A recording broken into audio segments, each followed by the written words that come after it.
Incredible story the Los Angeles Times did about a year ago.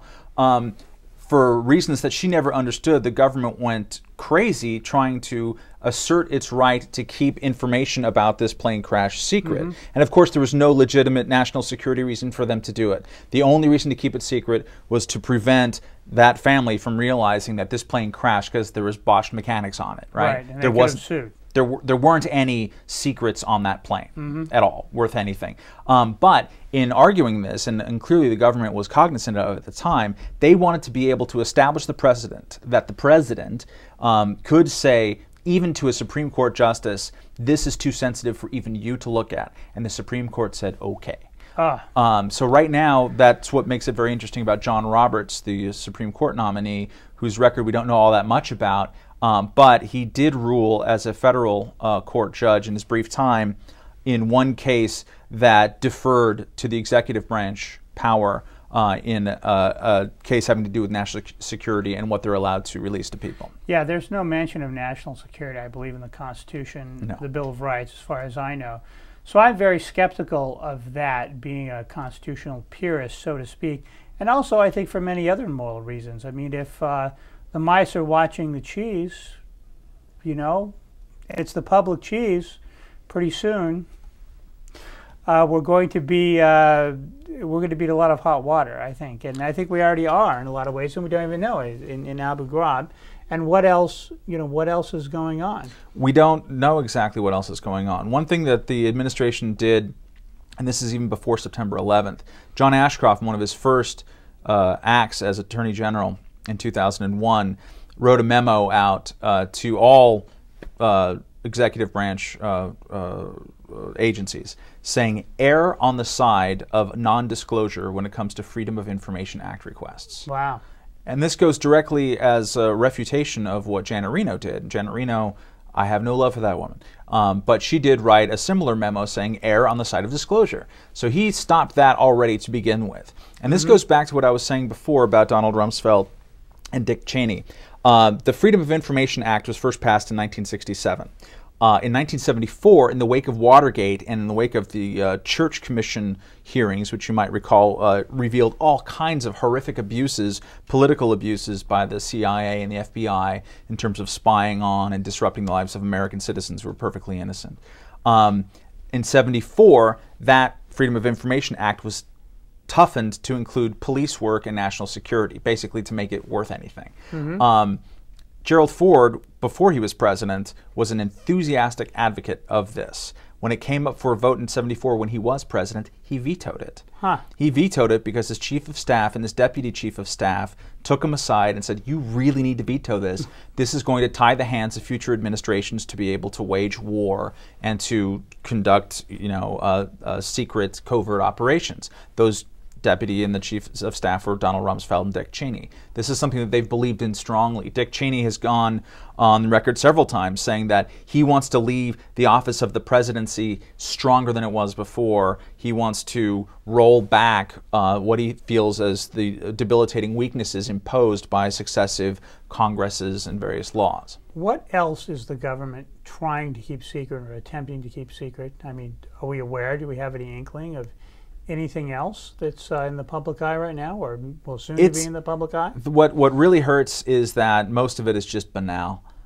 You know, when you have Ashcroft telling people, you know, err on the side of non-disclosure, you're going to get really absurd situations. Like, for instance, there's this great outfit called the National Security Archive that's out of, I believe, George Washington University.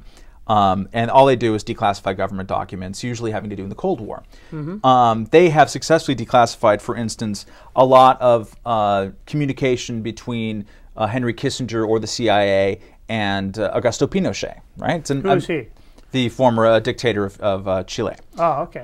Who had a strong, mostly secret friendship with Henry Kissinger, who the U.S. supported in Chile involving various shenanigans and assassinations and such like. National Security Archive declassified a whole telephone conversation and a report on Pinochet having to do with such things as, what does he like to drink?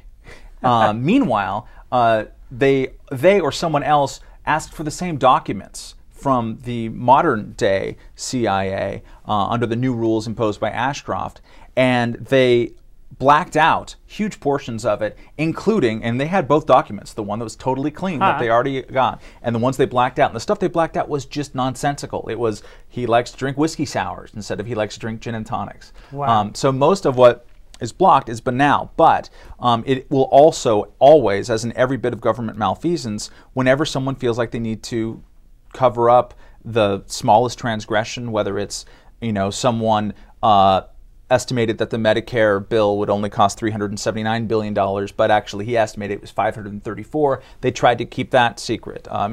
It's a succession of small things, but if they have, you know, secrecy is the friend of the incompetent, basically. Yeah. And okay. So rather than hide something that's dangerous to national security, they could also use this to hide incompetence. Yes, but what worries me the most is the national security angle of it. And they have, in fact, been imposing a series of sort of choke points and restrictions since Abu Ghraib to try to close it off. They've imposed restrictions. It's going to become more difficult now with camera phones and the internet. And yes, it is.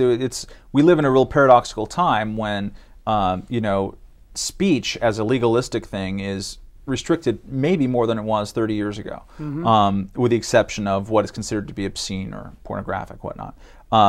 However, of course, we have much more speech flowing like crazy in all directions because of technology, and just because of cultural mores. And the tension between that becomes very interesting. And for now, one of the things that they're doing is they're really trying to prevent U.S. soldiers in Iraq from communicating via weblogs, from taking pictures on their camera phones. They're trying to stop that technology. Everyone's a reporter now. Some of the most important civil rights cases, like Rodney King and stuff like that, have happened now. They never would have happened before in the past because people didn't have the ability to have a video camera. Video cameras weren't readily available to the public. Right. And so there's camera phones now. So I think we're going to see a lot of interesting things. You know, there's also law, I understand, in Sweden that the government cannot have any secrets. And I understand that they do try to get around it. There's the official policy, we don't have any secrets, and then there's the unofficial policy where they do have secrets. But I think a law like that, I think, would benefit with any kind of, even if it didn't have much teeth. I'd really like to see something like that happen, because I don't feel comfortable when the government keeps secret from me. Because, you know, what are they keeping secret? I'll never know. They say it's national security. They could be hiding a crime. They could be hiding incompetence. They could be hiding anything and just say it's national security.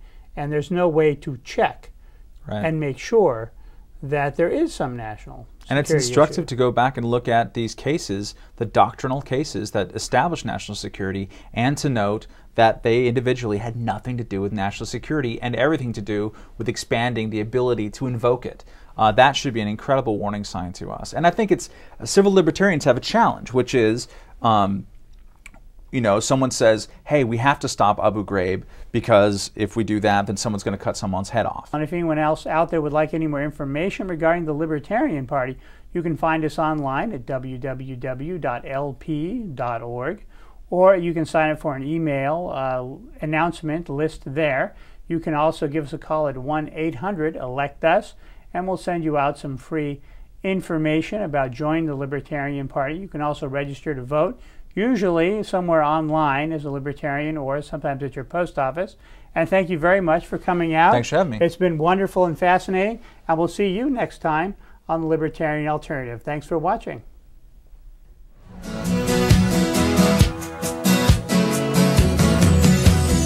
Don't give up.